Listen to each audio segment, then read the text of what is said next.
გუშინ ჩვენ ხარი დაუჭირეთ რა თქმა უნდა და ეს ყველაფერი გუშინვე აიხსნა რატომ მაგრამ მნიშვნელობა არ ქონდა ვინ იყო კანონპროექტის ავტორი კანონპროექტის შინაარს და არს ვეთანხმებოდი და ყველა ნორმალური ადამიანი ყველა პასუხისმგებლობის მქონე მოქალაქე ეთანხმება მათ შორის ის ადამიანებიც ვინც ნაწილი მათგანი ყოველ შემთხვევაში ვინც გუშინ ხმა არ მისცა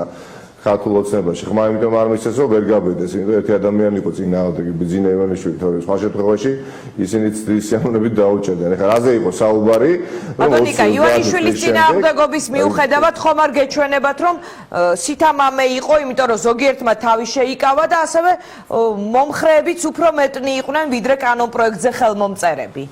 გუშინვე თავი რომ შეიკავეს ზუსტად ეს უფრო პარადოქსალურად შეიძლება მოეჩვენოს ბერს მაგრამ ეს უფრო საგანგაშოა თავი შეკავება რას ნიშნავს ერთი თელი ანუ პოლიტიკურ განცხადებებს აკეთებდნენ რიგი მათგანი ანუ ლიდერებად რომ მოიხსენებიან ქართულ ოცნების უმრავლესობაში რომ წარმოუდგენელი კანონპროექტია ეს დისონანსში მოდის მოქმედ რედაქციასთან კონსტიტუციისა და შეუძლებელია ასეთი ორგანული კანონი ანუ ნორმა გაჩნდეს ორგანულ კანონში და შედეგად როდესაც კენჭისყრა მიმდინარეობს ხმას წინააღმდეგ არ აძლევენ უბრალოდ არ მონაწილეობენ რატო იცით იმიტომ რომ მათაც გათაცნობიერებული აქვს რომ ისტორიას ეს დარჩებოდა ისედაც დარჩა და იფიქრეს რომ საერთოდ მოდი არ მივიღებ მონაწილეობას. იმიტომ ბიძინა ივანიშვილისგან იყო ძალიან ნათელი სიგნალი რომ ეს კანონპროექტი ჩააგდოთ და მურუსიძე და ჩინჩალაძე 20-30 წლის შემდეგაც უნდა მართავდეს სასამართლო სისტემას. მურუსიძე და ჩინჩალაძე ისედაც უადოდ გამწესებული მოსამართლეები არიან ბატონიკა და ვიდრე პენსიამდე ისინი სასამართლო სისტემაში იქნებიან. არა გუშინ ეს იყო ერთ-ერთი ყველაზე კოჭლი არგუმენტი რომელსაც იყენებდა ქართული ოცნების რამდენიმე წარმომადგენელი მათ შორის ქალბატონი ჩუგოშვილი რომელიც საუბრობდა და არა მარტო ანუ ეს გზა მესეჯ ბოქსი ჰქონდათ რომ იცით რა მურუსიძე ისედაც არჩეულიაო ფაქტია კოჭლი რა შუაშია დიახ ხო მაგრამ ის არა გეტყვით დამასრულებით და გეტყვით რატომ არის კოჭლი ის კოჭლი საერთოდ ვერ დადის ფეხზე ვერ დგას და გეტყვით რატომ ეს არგუმენტი ვინაიდან მურუსიძეს და ჩინჩალაძეს უადოდ მოსამართლეების დანიშვნის მექანიზმი ჭირდებათ ბეკეტად რომ კიდევ უფრო დაამონონ და მორჩილებაში ყავდეთ მოსამართლეები 3-4 საქმეს აი ესე დიახაც განიხილავს რომელიმე მოსამართლე და გაიტესტავს თავს მურუსიძესა და ჩინჩალაძეს დასანახად თუ ისინი დაემონებიან ჩინჩალაძესა და მურუსიძეს და ჩინჩალაძე დანიშნავენ მათ უვადოდ ვინ ნიშნავს დიახაც რეალურად პრაქტიკულად მოსამართლეებს უვადოდ მურუსიძე ხო არ ნიშნავს შემთხვევით და ჩინჩალაძე მურუსიძე როგორც არაფორმალური მმართველი სასამართლო სისტემაში და ეხლა წარმოიდგინეთ როგორც თავად უწოდებთ არ ეკნებათ დიახ ხო თუ ჯანდაბა რაც არის დიახაც აი წარმოიდგინეთ ხო ეს ბერკეტი მას თუ ხელთ არ ეკნებოდა მურუსიძეს ფასი არაფერი ყოველ შემთხვევაში ძალიან დაიკრებდა მისი აქციების ფასი ეს არის და ეს აქაც კი იტყულებოდა გუშინ ქალბატონი ჩუგოშვილი გამოვიდა და საუბრობდა რომ იცით რა ისედაც დანიშნულია ბატონი მურუსიძე ეს ერთი მეორე როდესაც ესენი საუბრობენ რომ პრინციპი მოსამართლეების უადოდ განწესებისა არის უმნიშვნელოვანესი და კონსტიტუციური და ქვეყნისთვის მნიშვნელოვანი იმ თვალსაზრისით რომ სამართლიანი სასამართლოს განხორციელება გაუმჯობესდებაა და დამოუკიდებლობის ხარისხი გაიზრდება და ობიექტურები იქნებიან უფრო მოსამართლეებიო და აგე თვითონ ბრძანეთ და რა მოსამართლე უადოდ არ არის მურუსიძე უკვე დანიშნული და დამოუკიდებელია და ობიექტური გახდა მე პირიქით უფრო დამოუკიდებული გახდა ამიტომ იყო მნიშვნელოვანი გუშინ რომ ეს კანონპროექტი გასულიყო მაგრამ გუშინ რა მოხდა საერთოდ არ მქონია ხა მე ილუზია რომ ეს კანონპროექტი კანონად იქცეოდა ბოლომდე ჩამოიხსნა ნიღაბი ქართულმა ოცნებამ საერთოდ და დადგნენ მურუსიძეებისა და ჩინჩალაძეების მხარეს და ბედუკაძეების ჩინჩალაძეების მურუსიძეების ფარცხალაძეების გახარიებს აი ამ ადამიანებთან დგანან ესენი არის მე ქალბატონოდიან წლების განმავლობაში მართლაც გახარიებსა და ბედუკაძეს შორის რა ტოლობის ნიშანს ვამთ ნიკა ერთი წუთი ძალიან დიდი იმიტომ თქვენ თუ გონიათ რომ გახარია ეხლა გახარიეს გარეშე ხდება ეს ყველაფერი და თქვენ თუ გახარია არ ურთიერთობს დავიჯერო ეხლა მურუსიძესთან და ან იმას ჩინჩელაძესთან და ბედუკაძე რა გიქვი ბედუკაძე არ არის ადამიანი ვისაც ყველანაირი ბრალი მოუხსნეს და წამებაში ბრალდებული ადამიანი დღეს გარეთო დაიარება რა როგორ ქალბატონო დიან ზოგჯერ ისეთ კითხვებს მისვევთ მაკვირვებთ ამიტომ ვფიქრობ რომ გუშინდელმა დღემ ბევრი საბოლოოდაა წინა ბოდიშ დავასრულოთ ბედუკაძესა და გახარიას შორის გასაგებია თქვენ ფიქრობთ რომ გახარია როგორც ამ გუნდის ერთ-ერთი ლიდერი და ბედუკაძე როგორც ქართული ოცნების ასე ვთქვათ მმართველობის ხოლგისხვეში მყოფი ადამიანი ასე არ არის ხა ადამიანს მოუხსნეს ყველანაირი ბრალი რომელიც მას ჰქონდა წარდგენილი უმძიმეს დანაშაულში კარგით რა როგორც სისტემის მამხილებელს არჩილ კბილაშვილის ერთპიროვნული მაშინ ასე ითქვა გადაწყვეტილების შედეგი იყო ძალიან შორსმწავა გავიგეთ თქვენ თავად ბატონიკა თქვენ თავად როგორ უყურებთ პროცესს იმიტომ რომ ერთი კაცი ივანიშვილი ძლევამოსილი რამდენად ტოვებს ის მის გუნდში მიმდინარე პროცესებს თუ შევხედავთ მისივე გუნდში ძლევამოსილი შტაბეჭდილებას არა ეს სულაც არ მინდოდა ამის თქვა და არც ვაპირებო ძლევამოსილი ადამიანი უბრალოდ ამბები ეს ბერკეტები აქვს სახელმწიფო მიტაცებული და მანდრაჟის ქვეშ მოქმედებს დიახაც ბოდიში მაგრამ არაფერს უდი სიტყვა არ არის ამაში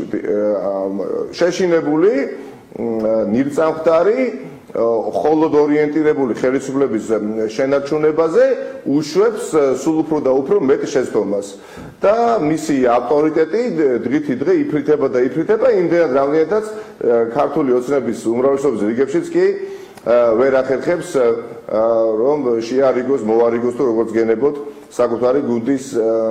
წევრები ქართული ოცნება იწყებს დაშლას არც მეტი და არც ნაკლები არა მხოლოდ დაკარგავს იგი კონსტიტუციურ უმრავლესობას არამედ დაკარგავს ძალიან მალე ხელისუფლებას მთლიანად და რატომ ამას აქვს თავისი ობიექტური ახსნა დააკვირდით რითი არიან დაკავებულნი ქალბატონო დიან ისაც აკვირდებით რა თქმა უნდა მაგრამ უკანასკნელი წლების განმავლობაში მხოლოდ და მხოლოდ ურთიერთ საქმის გარჩევებით და აღარც მალავენ სავაზლებზე არიან ჩაბღაუჭებულები და თითქოს აღარ არსებობს ხალხი როგორც ასეთი აღარ ახსენებენ არც სამუშაო ადგილებს არც პენსიებს არც იმას რომ ვალით იკვებება მართლაც ხო არ დავიღლები ამაზე საუბრით ყოველი მე-6 ადამიანი ამ ქვეყანაში ვალით იკვებება და ყოველი მე-3 პენსიონერი აი ახლა ქუჩაში გავიდეთ 1 2 და მე-3 ბატონიკა გუშინ თქვენ მხარი დაუჭირეთ იგი საგებლოს კრედიტით კი ბატონო, თქვენ მხარი დაუჭირეთ ბესელიას ინიციატივას, ბესელიამ კი მხარი დაუჭირა პატრიოტთა ალიანსის რეზოლუციას, ხოლო ის რომ ეს რეზოლუცია არასიცოცხლის უნარიანი აღმოჩნდა, გასაგები არასიცოცხლის უნარიანი აღმოჩნდა, ეს უმრავლესობის დიდი ნაწილის გადაწყვეტილებითაც მოხდა თამარ ჩუგოშვილმა დღეს ასე განმარტა, რომ თავარი ოპოზიციური პარტიების ალაგვა სწორი არ გონია დღეს თქვენმა თანაგუნდელმა რომან გოცირიძემ ეს თქვი ბნელი დეპუტატების სია გააკრა პარლამენტის დარბაზის შესასვლელთან აი ამ რეზოლუციაზე და ამ პოზიციებზე რას ნეტა უმრავლესობით კენჭი ნეტა უმრავლესობით ხარი დაეჭირა გუშინ რაჩი დაიჭერდნენ დღეს უკვე ყველანი კარგად ნახავთ ჩვენ ვთქვათ ქვეყანაში სადაც კომუნისტური აპატია ხა კომუნისტური პარტია არა უგზალია არავის ხო ეს იყო უბრალოდ მე ეკა ბესელიას კანონპროექტი არ დაუჭირე ხარ დაუჭირე ჩემი შვილი სანდრო მელიას 4 წლის ბავშვის მომავალს დაუჭირე და სხვა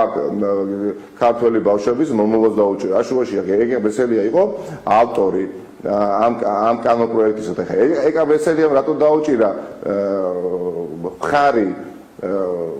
იმაინაშვილის კანონპროექტს ანუ პატრიოტთა ალიანსის კანონპროექტს ნუ ეხა მას კითხეთ და ეს მეგონი არავის არ გვიკვირს ჩემი საზით კი არა რმაწმენით ძალიან სამარცხვინო გადაწყვეტილება მიიღო თითოეულმა მათგანმა გულისხმობ 45 დეპუტატო ვინც მხარი და აი ბატონი ლევან კობერიძე ყავთ ყველაზე მეტად აი რომ კითხოთ ყველაზე ისეთი გამორჩეული განსხვავებული და იცით განვითარებული ადამიანი. ჩემი აზრით,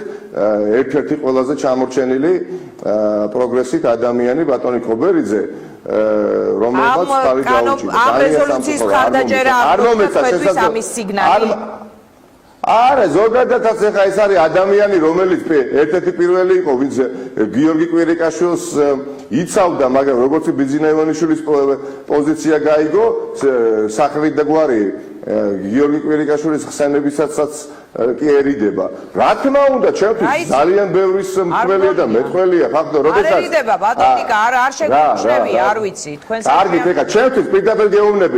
პირდაპირ გეუბნებით, ადამიანი, რომელიც ხარს უჭერს თავარი ოპოზიციური პარტიის დაუქმებას კანონიზალით. ის არის ანტისახელმწიფოებრივად ყოფს თავი დავანებოთ მოაზროვნე ადამიანი. მართლაც რომ გასულიყო ეს გამოპროექტი, თქვენ წარმოვიდგენიათ ქვეყანაში რა ვითარება იქნებოდა? თქვენ გონიათ რომ ეხლა მე და თქვენ აქედან ვიქნებოდით? რა ქვია, ერთმანეთის პირისპირ, ანუ პირდაპირ და უმრავლესობა უზრუნველყო ბატონიკა რომ ეს არ გასულიყო. კარგი, თაბატონო დიანა. მოკლედ ერთი სიტყვით, კი ბატონო, გასაგებია, დიდი მადლობა. ქართული ოცნება ითვლის საკუთარ ბოლო დღეებს, ვინაიდან ისინი საერთოდ მოწყდნენ რეალობას და შესაბამისად ხალხს. და ასეთ შემთხვევაში ხელისუფლება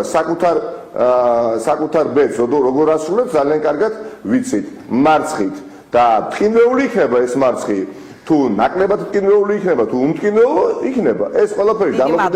დამოკიდებული იქნება პირველ რიგში თავად ქართულ ოცნებაზე და ბიძინა ივანიშვილს. დიდი მადლობა ნიკა მელიას და წარმატებები და კარგი მომავალი სანდრო მელიას, ჩემ შვილსაც სანდრო ქვია და ჩვენი შვილებისთვის კარგი მომავალი, რა თქმა უნდა, არის თავარი. დიდი მადლობა ნიკას, დღის ამბები 2-ზე დასრულებული.